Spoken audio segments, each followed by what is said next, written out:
ఎందుకంటే ముఖ్యంగా ఈ 2 ఏళ్లలో మనకి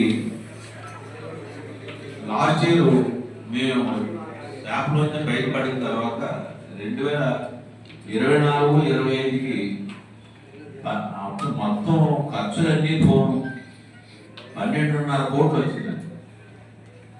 12.5 కోట్లు ఖర్చులు మొత్తం అన్నీ పోను. అట్లా ఈ సంవత్సరం మొత్తం ఖర్చులన్నీ పోను 16 కోట్లు. ఈ 2 సంవత్సరాల్లో 26.5 కోట్ల రూపాయలు మేము మా పాలక మండలి మేము నికర లాభం తీసుకురావడం జరిగింది.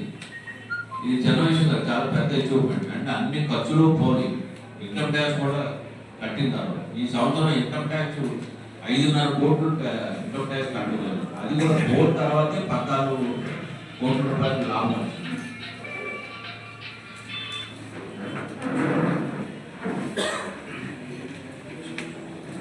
బ్యాంకు గ్రాస్ ప్రాఫిట్ 24-25కి 31 కోట్లు రావడం జరిగింది.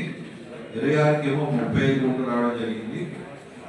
మొత్తం మీద 3.40 కోట్లు పెరిగింది.